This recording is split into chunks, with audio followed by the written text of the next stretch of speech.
하나님 나라를 확장하는 교회가 됩시다. 시작. 어제 그제 참 기다리던 단비가 왔습니다. 남은 인생 가운데도 여러분 가운데 하나님의 귀한 단비가 여러분 모든 삶의 부분에 아름답게 내리실 수 있기를 주님의 이름으로 축원합니다. 2016년이 벌써 이제 한 달 반이 지나가고 있어요. 근데 시간이 지날수록 더 안타까운 소식이 우리의 마음들을, 우리의 생각들을 불안하게 하고요, 또 조급하게 만들고 있습니다. 정치, 경제, 외교, 교육, 사회 전반에 걸쳐서 너무 우울한 소식들로 가득해요. 또 목사님들이라도 좀 좋은 소식들을 전해줘야 되는데 그러지 못해서 참 안타까운 마음이 가득하고요. 대다수의 사람들에게서 희망은 찾아볼 수 없고 대단히 부정적이고, 그래서 신경질적이고 패배감에 사로잡혀 있는 이런 모습들을 보게 되어집니다. 제가 걱정하는 것은 또 이런 상황이 너무 오래 지속되다 보면 국민 전체가, 나라 전체가 혹시 공황장애 생기지 않을까, 어떤 것을 두려워하고 공포스러워하는 어떤 이런 장애에 빠지지 않을까 대단히 염려가 되어지기도 합니다. 여러분, 축구에 공황증이라고 하는 말이 있어요. 무슨 말인지 아시죠?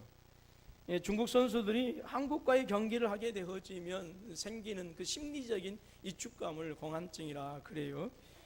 그동안 수십 년 동안 이렇게 여러 번 싸워서 이기지 못하니까 싸우기도 전에 우리 대한민국 선수들하고 싸우다 보면, 물론 싸우기 전에는 반드시 이번에는 공황증을 깨뜨리겠다, 반드시 승리하겠다라고 하지만 이미 그 경기를 하면서 승패가 확실하게 나지 않으면 마음이 이축되어져서 그래서 본 실력을 발휘하지 못하고 결국은 지고 마는 것을 이제 우리는 좋은 말로 공황증이다 그래요. 그래서 우리 편에서는 한없이 좋은 것 아니겠습니까? 그러나 실제로 패배를 당하는 그러한 선수들의 입장에서는 아마 참 여러 가지 면에서 고통스러울 수밖에 없는 것이죠.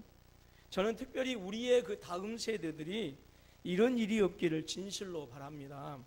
혹시라도 우리의 다음 세대 가운데 이런 안타까운 현상들이 만연하게 되어지고 자리하게 되어지고 그 현상들이 우리 다음 세대의 생각과 마음과 뜻을 지배하게 되어진다고 한다면, 얼마 전에 북한이 미사일로 쏘아 올렸다고 합니다만 그것보다 더 무서운 일이죠. 그것은 우리의 현재의 삶을 파괴하는 것만이 아니라 우리의 현재의 삶만이 아니라 미래의 우리의 자녀들의 삶, 우리 조국의 삶을 완전히 산산조각 내는 무서운 무기가 되어진다라고 하는 것이죠. 저는 이러한 때 우리 믿음의 사람들이요, 정말로 중요한 믿음의 고백이 필요하다 싶습니다.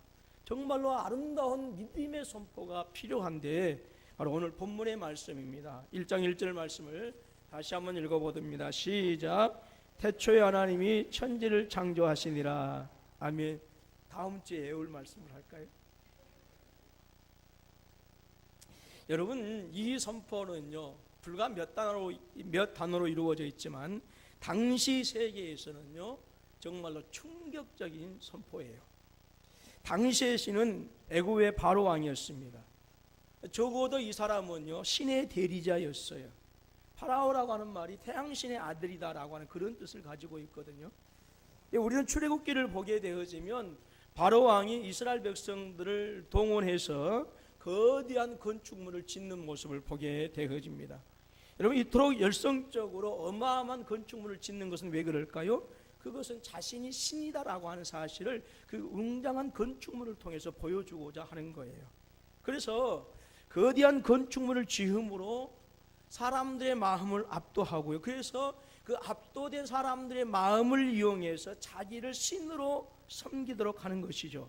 그런데 바로 왕만이 아니라 당시 고대의 거의 모든 통치자들이 그런 식으로 어리석은 백성들을 다스리고 통치하는 방식이었습니다. 그리고 사람들은 바울왕을 당연히 자신들의 신으로 섬기는 것을 아주 당연하게 생각이, 전혀 아무런 의심도 없었다라고 하는 것이죠. 여러분, 그러한 시대에 바로 왕이 신이 아니다라고 하는 거예요. 바로 왕이 신이 아니라 이스라엘의 하나님이 말씀으로 천지를 창조하셨다라고 하는 이 선포는 여러분 당시의 모든 패러다임을 부인하고 거부하는, 즉 이전까지 이 땅을 지배했던 모든 패러다임을 전혀 새로운 패러다임으로 바꾸어 버리는 여러분 놀라운 선포가 바로 태초에 하나님이 천지를 창조하시니라라고 하는 이 고백입니다. 여러분 이 선포는요 사상과 철학과 종교 문화의 모든 것들을 바꿔버리고 말았어요. 여러분 패러다임이라고 하는 말은 잘 아실 것입니다. 토마스 쿤이라고 하는 사람이 사용을 했는데요, 이것은 무슨 말이냐면 어떤 한 시대 사람들의 견해나 사고를 근본적으로 규정하는 어떤 사고의 틀, 인식의 체계를 얘기해요. 그리고 사물에 대한 이론적인 틀이나 어떤 체계를 이야기합니다. 그러니까 이런 말이 있어요. 모든 사람들은 그 시대의 아들이다라고 하는 말이 있어요. 사람들은 이게 무슨 말이냐면 모든 세상은 그 시대를 지배하는 철학적인 사상, 사고, 사조가 있더라.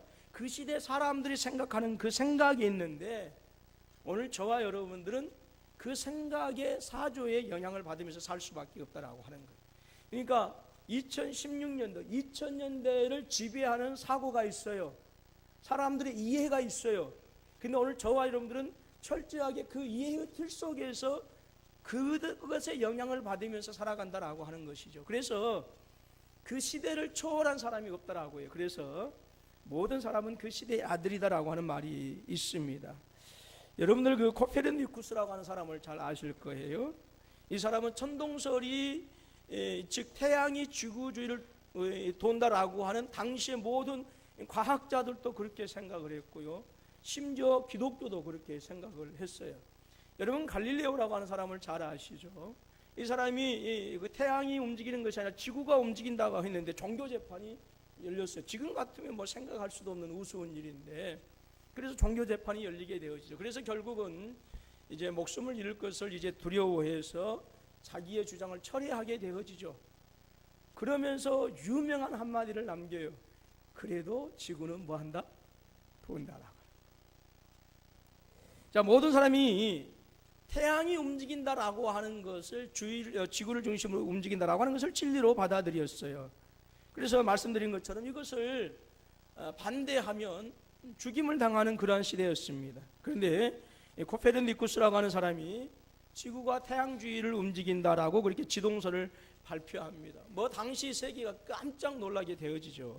심지어 종교개혁자 루터마저도 이렇게 얘기를 합니다. 어떤 신출내기 천문학자가 이 하늘, 해, 달이 아니라 지구가 움직인다고 주장하는 것에 대해 사람들이 귀를 기울였다고 한다. 그랬어요. 종교개혁자 루터마저도 이 코페르니쿠스의 이 지동설을 어리석은 바보의 얘기라고 이렇게 얘기했어요. 그러면서 계속 이렇게 얘기해요. 하지만 신성한 성경에서 이르기를 여호수아가 지구가 아닌 태양에게 그대로 머물러 있으라고 말하였다라고 했어요. 그러니까 이제 그 루터는 이 말씀을 잘못 오해한 것이죠. 근데 결국은 세상은 이 코페르니쿠스의 주장을 과학적 사실로 받아들이게 되어집니다. 근데 이 코페르니쿠스의 이 지동설은요, 당시의 과학적인 세계에서만이 아니라 종교의 세계에서도 모든 세계의 그 사고의 틀을 180도 바꿔버린 혁명 중의 혁명이었어요. 그래서 사람들은 어떤 사고의 대전환이 일어났을 때, 어떤 발상의 변화가 일어났을 때 코페르니쿠스적인 전환이다라고 이렇게 얘기를 해요. 근데 이 코페르니쿠스적인 전환이다라고 하는 말도 철학적인 용어예요. 데카르트라고 하는 사람이 자신의 이제 이론을 설명하기 위해서 이제 코페르니쿠스적인 전환이다라고 이 말을 사용했다고 합니다. 이것이 무슨 말이냐면 지금까지 사실이고 진리로 믿어왔던 그러한 가치관이나 세계관, 그 삶의 태도와 방법, 이 모든 것이 완전히 뒤집어지고 바꾸어진 것을 얘기한다라고 하는 것이죠. 그런데 창세기 1장 1절이 그렇다라고 하는 거예요. 모든 지식의 세계를 뒤엎어버린 선포입니다. 모든 불합리한 질서를요 새롭게 하는 선포가 창세기 1장 1절에 태초 하나님이 천지를 창조하시니라라고 하는 위대한 말씀입니다. 새로운 세계관, 새로운 패러다임을 선포하는 말씀인 것이죠. 여러분, 모세가 위대한 지도자요 탁월한 지도자인 것은 어느 누구도 의심하지 않을 것입니다. 그렇다면 과연 모세가 무엇 때문에 위대한가라고 하는 것입니다. 모세가 탁월한 지도자라고 인정한다고 한다면 무엇 때문에 그가 그토록 탁월한 지도자가 되어줄 수 있었겠느냐. 이스라엘 백성들 애굽에서 탈출시킨 것, 물론 그것도 중요한 가지 이유가 되어집니다. 홍해를 갈랐기 때문에 그랬을까요? 그러나 홍해는 누가 갈랐어요? 홍해는 누가 갈랐어요? 너무 어려운 것 같아서 자신이 없으신 것 같은데 하나님이 가르셨습니다. 여러분, 모세는 위대한 사명을 감당한 사람이었어요. 이스라엘을 탈출시키고 광야에서 처절하도록 이스라엘 백성들을 위해서 수고하고 헌신하고 땀과 눈물과 피를 아끼지 않는 사람이 모세였습니다. 어느 것 하나 소중하지 않는 것이 없어요, 모세에게 있어서. 그러나 저의 생각에 만약에 정말로 모세가 우리에게 위대한 지도자로 인정되어진다고 한다, 모세가 역사 가운데 가장 탁월한 지도자로 인정되어진 그 이유는 저는 창세기 1장 1절에 있다라고 분명히 저는 그렇게 믿습니다. 태초에 하나님이 천지를 창조하시니라라고 하는 말씀이죠. 여러분, 모세를 탁월한 지도자로 만든 것은 애굽의 학문이 아닙니다. 모세를 위대한 지도자로 만든 것은 원래부터 그가 탁월했다거나 원래부터 뛰어난 리더십을 가지고 있었기 때문이 아니라 엄청난 사명을 감당할 수 있었던 비결이 무엇이냐? 1장 1절에 그 비밀이 있어요. 태초에 하나님이 천지를 창조하시니라. 여러분, 이 놀라운 선포를 통해서 하나님의 존재가 알려지게 되어집니다. 이 선포를 통해서 인간이 신이 아니라 신으로 지배하는 거짓된 세상에 영원한 진리가 선포되어지게 되어졌고요, 바로 왕이 주인이 아니라 진정한 우주의 주인이신 하나님을 알리는 이 위대한 메시지가 비로소 창세기 1장 1절을 통해서 알려지게 되어진 거예요. 여러분, 이스라엘의 출애굽도 바로 여기서부터 시작이 됩니다. 이스라엘의 사명도 바로 이곳에서부터 출발되어지고요, 이스라엘 백성이 우리는 누구인가? 왜 우리가 애굽에 탈출해서 가나안 땅에 가야 되는가? 우리가 열방과 민족 가운데 이스라엘로 선택받은 이유가 무엇인가라고 하는 이스라엘 백성들에 대한 정체성도 바로 태초에 하나님이 천지를 창조하시니라라고 하는 이 구절에서 밝혀지고 있어요. 여러분, 이스라엘의 모든 변화도 이 구절에서 시작이 되어집니다. 그래서 이 선포를 믿음으로 받아들이는 모든 사람들은 한결같이 그들의 모든 의식과 가치관과 세계관, 그들을 지배하고 있는 패러다임이, 그리고 그들의 삶이 당연히 변화되어지는 것입니다. 지금까지는 인간은 자연의 한 부분이었어요.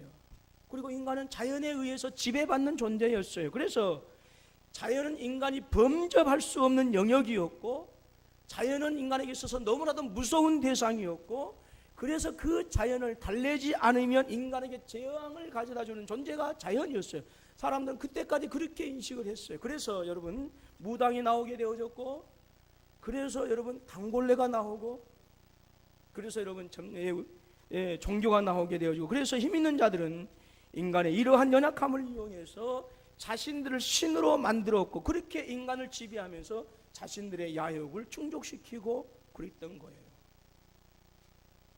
그런데 태초에 하나님이 천지를 창조하시느라라고 하는 이 선포가 인간과 인간의 관계, 인간과 자연의 관계, 인간과 하나님의 관계를 다시 새롭게 만들어진 것입니다.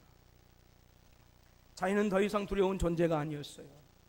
하늘에 떠 있는 태양과 달과 별들이, 그리고 그 무섭게 치는 천둥과 번개가 더 이상 두려운 존재, 무서운 존재가 아니었다라고 하는 것이죠. 오히려 자연은 하나님께서 거니시는 동산이었어요. 그 자연에서 인간은 하나님의 숨결을 느끼게 되어지고, 하나님과 함께 교제하는, 인간이 가꾸어야 할 동산으로 자연에 대한 생각이, 인식이, 패러다임이 변하게 되어진 것이죠. 사람은 더 이상 신이 될 수 없다라고 하는 거예요. 사람은 더 이상 하나님 외에 그 어떠한 것도 숭배의 대상이 될 수 없다라고 하는 거였어요. 거짓된 사상과 철학과 통치 수단을 통해서 서로 지배하고 지배당하는 그러한 관계가 아니라 서로 협력해서 하나님의 선하신 뜻을 이루어 나가는 그러한 관계이다라고 하는 것을 이 1장 1절의 말씀을 통해서 배우게 되어진 것이죠. 출애굽하던 당시에 이스라엘 백성들 뼛속 깊이 지배하고 있었던 모든 생각과 의식이 있었습니다. 그것이 무엇입니까? 이스라엘 백성들 자신들은 노예라고 하는 그 이상도 그 이하도 아니다라고 하는 존재들이다라고 하는 거예요. 예. 애굽왕 바로는 이스라엘 백성들에게 있어서 감히 쳐다보기도 힘든 신이었고요. 그것이 그 시대에 이스라엘 백성들의 모든 생각과 마음을 철저하게 지배했던 패러다임이었어요. 그래서 아침부터 저녁까지 끊임없이 쉬지 못하고 거대한 공사판에서 희생당하는 것을요, 이스라엘 백성들 너무나도 당연하게 생각했어요. 애굽의 병사들이 휘두른 채찍도 당연하게 받아들여졌습니다. 자식이 나오면 나일강에 내다버려서, 그래서 자신들이 살기 위해서는 악어의 뺨으로 내다버린 이것이 어쩔 수 없는 자신들의 운명으로 그렇게 받아들이고 살았어요. 여러분, 이게 얼마나 비참한 것입니까? 그러나 태초 하나님이 천지를 창조하시니라라고 하는 이 선포는 애굽의 바로 왕도 자신들과 같은 피조물이요 똑같은 인간이다라고 하는 사실들을 깨닫게 했고요, 자신들은 더 이상 비참한 노동과 잔인한 채찍과 아이들을 내던지는 비참한 노예가 아니라 열방과 민족을 향한 거룩한 사명이 제사장된 나라의 사명이 있다라고 하는 사실을 이 말씀을 통해서 깨닫게 되어진 줄로 믿습니다. 구약에 나오는 인물들 가운데서 인생에 대한 가장 극적인 패러다임을 변화시킨 사람이 누굽니까? 당연히 모세 아니겠습니까? 히브리서 11장 24절로 26절에서 뭐라고 말씀합니까? 믿음으로 모세는 장성하여 바로 공주의 아들이라 칭함받기를 거절하고 도리어 하나님의 백성과 함께 고난받기를 잠시 죄악의 낙을 누리는 것보다 더 좋아하고 그리스도를 위하여 받는 수모를 애굽의 모든 보화보다 더 큰 재물로 여겼으니 이는 상주심을 바라봄이라 했어요. 당시 이스라엘 백성들은 자신들은 나면서부터 애굽의 종이요, 나면서부터 애굽의 노예요, 그렇게 살다가 그렇게 죽는 것이 자신들의 운명이고 숙명이다라고 그렇게 받아들였어요. 물론 그들의 가슴에는 한도 있었습니다. 그들의 마음에는 원망도 있었어요. 그들의 입술은 피 터지는 탄식도 있었어요. 그러나 그들의 가슴과 마음과 입술에는 꿈과 비전과 자유와 소망이라고 하는 것이 없었어요. 이스라엘 백성들에게는 내일이라고 하는 단어가 없었다라고 하는 것이죠. 그저 하루하루를 그렇게 살다 죽는 것이 자신들의 운명이다, 자신들의 숙명이다 그렇게 받아들였어요. 죽지 못해 살아갈 뿐이다라고 하는 거였어요. 소위 말해서 학습된 무력감을 가지고 살게 되어진 것이죠. 학습된 무력감이 혹시 들어보셨어요? 어떤 학자가 24마리의 개를 8마리씩 나누었어요. 그리고 우리에 가둬놓고 8마리 한 무리는 전기 충격을 가해서 가했다가 다시 떼었다가 가했다가 다시 전기 충격을 멈추고 이렇게 해서 전기 충격을 가해주면 그 우리에 있는 개들은 팔짝팔짝 뛰다가 다시 전기 충격이 멈추면 다시 편하게 쉬었어요. 그리고 한 우리에 있는 8마리에게는 전기 충격을 계속해서 가해줬어요. 너무 고통스럽죠. 정말로 몸부림쳤어요. 처음에는 펄쩍펄쩍 뛰었어요. 그런데 탈출할 방법이 없었거든요. 그러니까 나중에는 그 전기 충격을 고통스럽게 받으면서도 꼼짝을 하지 않았어요. 한 무리 8마리에게는 아예 전기 충격을 가하지 않았어요. 그리고 다시 그들 우리에다가 이제 아예 그냥 앞에 그들을 자유롭게 달려나갈 수 있도록 문을 제거해 버렸어요. 그리고 나서 전기 충격을 가했어요. 그랬더니 처음에 8마리 전기 충격을 가하니까 그냥 뛰쳐나갔어요. 전기 충격을 아예 가하지 않았던 개들도 전기 충격을 가하자마자 바로 뛰쳐나갔어요. 그런데 전기 충격을 끊임없이 계속해서 가해졌던 개들은 우리의 문이 없음에도 불구하고 고통스러워하면서도 그 끔찍한 고통을 그곳에서 그대로 당하고 있더라라고 하는 거예요. 그것이 무엇이냐? 학습된 무력감이에요. 이스라엘 백성들이 마치 전기 충격을 끊임없이 당하면서도 그것이 학습이 되어져서 앞에 문이 없음에도 불구하고 뛰쳐나가지 못하는, 그래서 끊임없이 그 고통을 고통스러워하면서 당하고 있는 그 학습된 무력감, 바로 이스라엘 백성들의 형편이고 처지였다라고 하는 거예요. 태초에 천지를 창조하시느라라고 하는 이 선포를 여러분 신앙으로 고백하는 성도들은요, 노예의 패러다임을 가질 수 없어요. 설령 지금까지 이 노예다운 이 노예의 패러다임으로 살았을지라도 반드시 해방된 패러다임, 자유자의 패러다임으로 반드시 변하게 되어 있어요. 운명론과 숙명론의 패러다임을 가지고 살아가는 사람들도 얼마든지 현재 자신의 운명과 그리고 인생을 그 어느 누구보다도 더 아름답게 변할 수 있다고 하는 그 아름다운 패러다임을 가지고 인생을 복되게 살아갈 수 있다라고 하는 말이죠. 진정으로 태초에 하나님이 천지를 창조하시느라고 하는 이 선포와 이 고백이 그의 인생 가운데 믿음으로 있어진 성도들은 그렇다라고 합니다. 야베스가 그랬습니다. 역대상 4장 9절로 10절의 말씀입니다. 야베스는 그의 형제들보다 귀중한 자라. 그의 어머니가 이름하여 이르되 이는 내가 수고로이 낳았다 함이었더라. 야베스가 이스라엘 하나님께 아뢰어 이르되 내게 복을 주시려거든 나의 지역을 넓히시고 주의 손으로 나를 도우사 나로 환난을 벗어나 내게 근심이 없게 하옵소서 하였더니 하나님이 그가 구하는 것을 허락하셨더라. 여러분, 패배주의와 실패 속에서 살아가던 사람들도 이 선포를 믿음으로 고백하고 선포하게 되어지면 반드시 변합니다. 갈렙과 여호수아가 그랬어요. 졸지 마세요. 자, 옆에 분들한테 졸지 맙시다.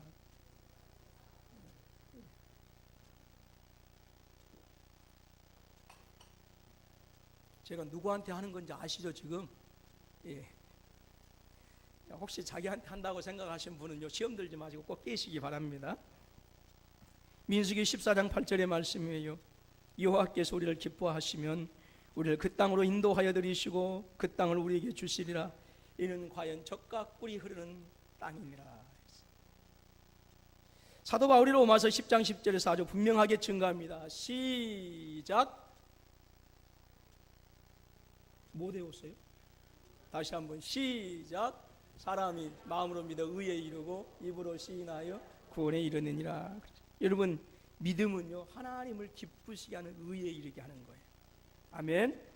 그리고 그 믿음은 그 의를 반드시 뭘로 시인하게 하느냐? 입술로 시인하게 해요. 그리고 입술로 시인한 것은 반드시 마치 나무가 우미 돋으면 순이 나고 순이 돋으면 꽃이 피어서 열매를 맺는 것처럼 입술로 시인하는 것은요 반드시 우미 돋고 순이 나고 꽃이 피고 열매 맺는 줄로 믿습니다. 그것이 하나님의 약속이에요. 민수기서 14장 28절의 말씀입니다. 그들에게 이르기를 여호와의 말씀에 내 삶을 두고 맹세하노라. 너희 말이 내게 들린 대로 내가 너희에게 행하리니 라고 했어요. 자, 주보 뒷면에 한번 살펴보세요. 민수기 23장 19절 말씀입니다. 이번 주에 올 말씀이에요. 시작. 하나님은 사람이 아니시니 거짓말을 하지 않으시고 인생이 아니시니 후회가 없으시니 어찌 그 말씀 행하지 않으시며 하신 말씀을 실행하지 않으시랴라고 했어요. 하나님은 저와 여러분들이 운명론의 노예가 되어지기를 원하지 않아요. 숙명론의 노예가 되어져서 그래 이 세상 어쩔 수 없어 내게 주어진 복은 이것밖에 안 되는 모양이야 라고 하면서 살기를 원하지 않는다라고 하는 거예요. 왜요?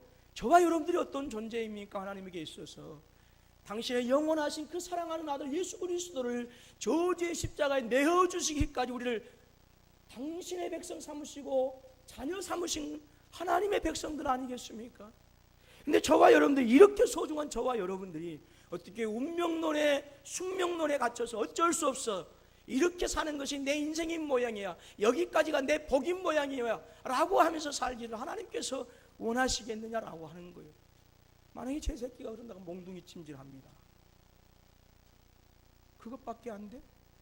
그것밖에 안 돼. 그렇죠.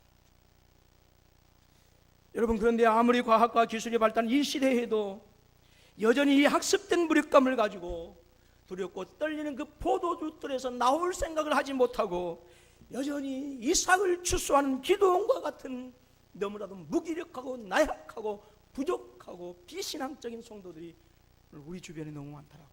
혹시 내가 아닌가 모르겠어요. 모세는 40년 미디안 광야 생활 동안 겸손해진 것이 아니었어요. 우리는 그렇게 배웠잖아요. 겸손해졌다고. 근데 제가 보니까 겸손해진 것이 아니더라고요. 철저하게 운명론 속에 갇혀서 살게 됩니다. 숙명론을 가지고 살아가게 되어진 것이 미디안 40년 광야였어요. 광야에서 겸손해진 것이 아니라 자신감을 잃어버렸습니다. 광야에서 겸손해진 것이 아니라 열정이 식어져 버렸고, 심지어 애굽에서 배운 모든 학문과 지식까지도 점점 내 위에서 서서히 지워지게 되어집니다. 그리고 모세의 40년은 아주 모세를 지극한 평범한 시골 동네 한 노인으로 만들어가고 있었어요.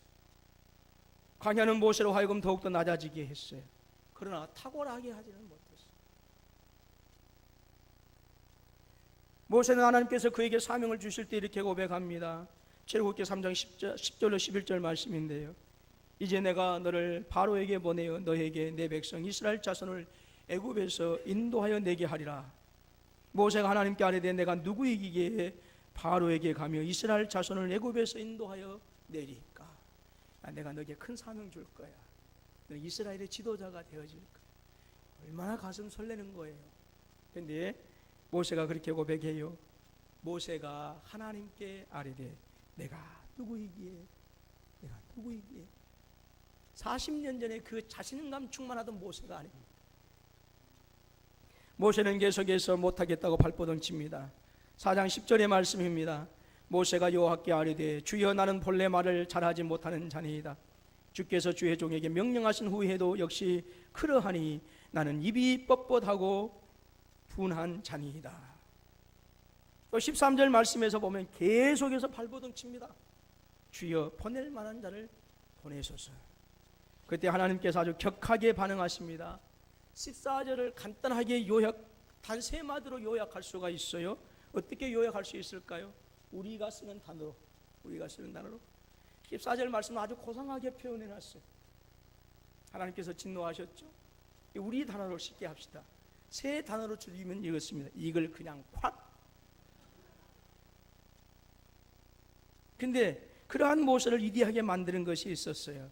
바로 창세기 1장 1절의 선포입니다. 시작. 태초에 하나님이 천지를 창조하시니라. 여러분, 지금 여러분들이 살고 있는 광야는 어떻습니까? 여러분들을 더욱더 자신 있게 살아가게 하고 있는 것이 지금 여러분들이 지나가고 있는 광야입니까? 더욱더 젊은 사자처럼 포효하면서 살게 하고 있는 것이 지금 여러분들이 처해 있는 광야입니까? 지금 현재 여러분들이 지나가고 있는 광야의 형편은 어떻습니까? 파는 곳마다 샘물 터지고 심는 곳마다 100배의 소득으로 여러분들의 곳간을 그렇게 채워주고 있습니까? 뿌리는 것마다 기쁨으로 단을 거두고 계십니까? 지팡이를 들었더니 홍해가 갈라졌습니다. 그리고 그 갈라진 홍해 사이로 여러분들을 힘들게 하고 여러분을 괴롭혔던 모든 대적들이 깊은 물속에 납처럼 돌처럼 빠져서 그렇게 지금 죽어가고 있습니까? 그렇게 통쾌한 현장을 지금 여러분들 가고 계세요. 어떤 분이 아멘 해가지고 제가 조금 당황했잖아요. 일부 예배 때. 여러분 물론 다른 그렇지 않겠습니다만 혹시 엘리야 선지자처럼 하나님 이것으로 다 됐잖아요. 이걸로 다 된 것 같은 내 삶. 하나님 이 정도면 만족하지 않아. 이제 나 좀 죽여주세요라고 하는 그런 절망의 어떤 그 탄식을 바라고 있는 지금 현재 내가 처한 광야 아니겠습니까? 여러분 어쩌면 물론 일부 예배 때 말씀드렸던 것처럼 아멘 하신 분들도 계시지만 안타까운 것은 거의 대다수의 모습들이 지금 지금 엘리야가 어디 나무 밑에서 지금 이러고 있어요. 로뎀 나무인가요? 예. 아무튼 떨기 나무인지 로뎀 나무인지 잠깐. 예, 지금 오늘 우리의 모습이 이 모습이 아닌가. 여러분 이스라엘 백성들을 광야에서 무기력하게 만들었던 것은 광야의 환경이 아닙니다. 이스라엘 백성들을 무기력하게 만들었던 것은 광야의 더위나 추위, 그리고 이스라엘 주변에서 맴돌고 있었던 이방 민족이 아니었어요. 이스라엘을 정말로 광야에서 그토록 무기력하게 만든 것이 뭐였느냐? 운명론, 숙명론이었어요. 우리는 노예이다, 우리는 메뚜기이다, 우리는 아무것도 잘할 수 없다라고 하는 거였어요. 바로 하나님과 모세가 그토록 뿌리 뽑아버리고자 하는 노예 근성, 그 노예 패러다임이 그들을 지배하고 있었다라고 하는 거예요. 그것이 광야에서 그들을 무기력하게 만들었어요. 그래서 아무것도 할 수 없다는 의식으로 가득하게 했고요. 그래서 그들이 제일 잘하는 것이 있었어요. 원망과 불평과 반역입니다. 여러분, 메뚜기 신앙에서 발견되어지는 것은요, 원망이고 불평이고 반역이에요. 잘 아셔야 돼요. 아무리 똑똑한 것 같고요, 아무리 잘난 것 같고요, 아무리 20년 30년 신앙생활을 5대째 4대째 3대째 하고 있을지라도 메뚜기 신앙의 특징은 뭐냐? 원망, 불평, 반역이에요. 이스라엘 백성들은 하나님께서 친히 택하신 하나님의 것이었지만, 이스라엘 백성들에게 있어서는 태초에 하나님이 천지를 창조하시느라고 하는 이 위대한 선포를 자신들의 삶에서 선포하지 못하는 거예요. 자신들의 삶에서 고백하지 못하는 거예요. 천지를 창조하신 그 전능하신 하나님의 능력이 자신의 삶을 통해서 나오지 못하게 한 거예요. 뭐가 그것을 가져버렸을까요? 노예라고 하는 패러다임, 노예 근성이 하나님의 천지를 창조하신 전능하신 하나님 그 역사하심이 그들을 무기력하게 만들어요. 창세기 1장 1절을 성경학자들 가운데서도 신화로만 받아들이는 사람들이 있어요. 역사적인 사실로 받아들이지 못하고 그저 전해 내려온 신화에 불과하다라고 하는 거예요. 신화가 무엇입니까? 그냥 전설이요, 전설. 마치 그 우리 조상 그 누굽니까? 그 단군이 그 한웅과 그 곰이 변한 엄마 사이에서 태어나서 이렇게 하는 것처럼 그게 신화다라고 하는 거예요. 여러분, 그런데 믿음의 사람들도 오늘 창세기 1장 1절이 정말로 확신의 선포가 되어지지 못하고 고백이 되어지지 못한다고 한다면, 여러분, 이것도 역시 오늘 우리의 아무리 하나님께 나와서 기도한다 하더라도 내 삶 속에서 아무런 능력과 권세를 발휘할 수 없다라고 하는 거예요. 하나님은 천지를 창조하신 줄로 믿습니다. 그리고 그 창조하신 능력은 여전히 역사, 즉 현재 우리의 삶 가운데서 역사하신 하나님의 현재의 능력이에요. 아멘입니까? 현재의 능력입니다. 여러분, 우리는 시간적인 관점에서 모든 것을 성경을 해석하려고 해요. 성경을. 우리에게 있어서 태초는 아주 까마득한 옛날이 되어줄 수 있겠지만, 하나님은 시간마저도 창조하신 분이기 때문에 하나님에게 있어서 과거와 미래가 없습니다. 그분에게는 항상 현재예요. 그래서 여러분, 우리에게 시간적인 관념에서는 까마득한 수천 년, 수만 년 전에 과거에 여러분 하나님께서 태초에 천지를 창조하셨다고 하지만, 하나님에게서는 그 태초에 천지를 창조하신 것은 하나님에게 있어서는 현재이다라고 하는 거예요. 그러므로 여러분, 믿음이 뭔지 아십니까? 하나님의 현재의 능력을 내 삶 속에서 나타내게 하는 것이 믿음이에요. 이스라엘 백성들은 그러지 못했다라고 하는 거예요. 요한복음 14장 12절에서 분명하게 말씀하십니다. 내가 진실로 진실로 너희에게 이르노니 나를 믿는 자는 내가 하는 일을 그도 할 것이요 또한 그보다 큰 일도 하리니 이는 내 아버지께로 감이니라 했어요. 여러분, 하면 된다, 할 수 있다라고 하는 막연한 자신감을 갖자라고 하는 게 아니에요. 우리에게는 세상에서 말하는 긍정적인 마인드가 필요하다라고 하는 것이 아니에요.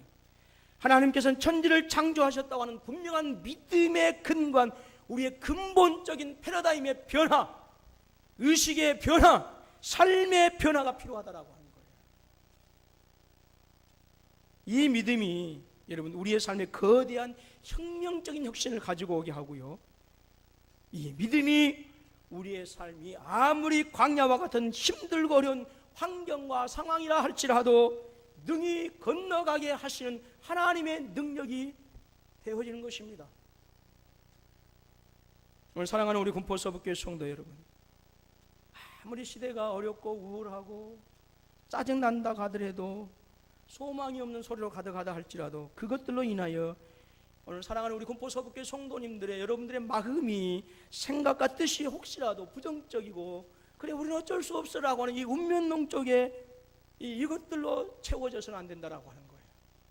왜냐하면 저와 여러분들 너무 사랑하셔서 당신의 영원하신 아들 예수 그리스도를 십자가에 내어주시기까지 하신, 말씀 한마디로 천지를 창조하신 그 전능하신 하나님이 바로 나의 아버지이시기 때문에 그래요. 마음 설레지 않아요?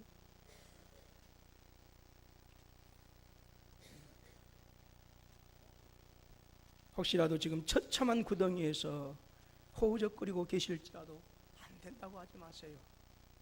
어쩔 수 없어라고 하지 마세요. 포기하지 마세요. 왜냐하면 모든 우주 만물을 말씀 한마디로 창조하신 그 전능하신 하나님께서 나를 종되었던 곳에서 생명으로, 사망에서 생명으로 종되었던 곳에서 의의 자녀가 되게 하셨기 때문에 그래요. 우리 주님께서 당신의 이름을 우리에게 계시해 주셨어요. 임마누엘, 말씀으로 창조하신 전능하신 하나님께서 오늘 이 시간에도 저와 여러분 가운데 함께 하신 줄로 믿습니다. 시편 기자가 이렇게 아름다운 고백을 자신의 신앙으로 고백합니다. 시편 139편 7절로 12절입니다.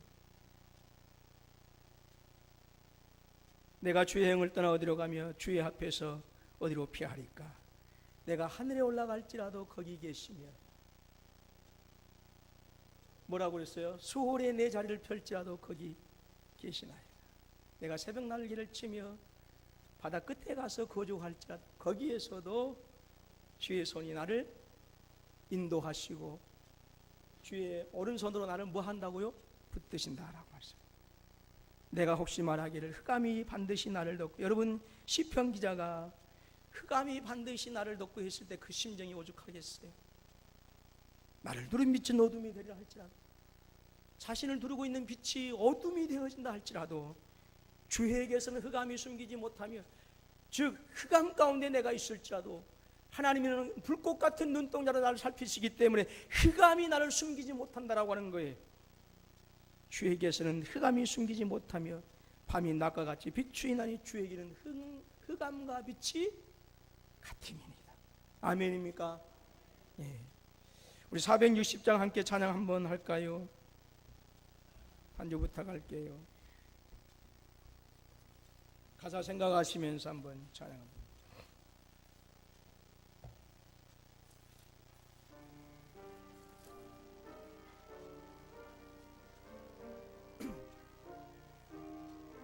뜻없이 무릎 꿇는, 뜻없이 무릎 꿇는 그 복종 아니요, 운명에 맡겨 사는 그 생활 아니라, 우리의 믿음 치솟아 독수리 날듯이 주 뜻이 이루어지다 외치며 사는 약한 자 힘주시고 강한 자 바르게 주 한 자 정케함이 주님의 뜻이 헤아래. 아멘. 헤아래 압박 있는 곳 주 거기 계셔서 깃발로 막아주시어 정의가 사나니. 아멘. 여러분, 저와 여러분들은요 운명에 맡겨 사는 생활이 아니에요. 여러분, 우리의 생활은 우리의 믿음이 치솟아서 독수리의 날개 치듯이 주의 뜻이 이루어지이다 외치며 사는 인생입니다. 태초에 하나님이 천지를 창조하시느라 이 선포가 우리가 사랑하는 군포 서북교회 모든 성도님들의 삶이 되시기를 주님의 이름으로 축원합니다. 이 선포가 여러분의 능력이 되시기를 주님의 이름으로 선포합니다. 운명론에 속지 마십시오. 숙명론에 속지 마십시오. 현재 어떤 환경과 어려움 가운데 처하여 있을지라도, 설령 질병으로 인해서 내일 내가 죽는다가 선고받았을지라도, 그럼에도 불구하고 그 기가 막힐 웅덩이에 있을지라도 거기서 선포하십시오. 태초에 하나님이 천지를 창조하시니라. 저는 믿습니다. 지금도 살아계시오. 당신에게 나아가는 자에게는 반드시 상 주신 우리 하나님께서 반드시 우리 군포서북교회 모든 성도들의 미래를 새롭게 하실 줄로 믿습니다. 기도하겠습니다.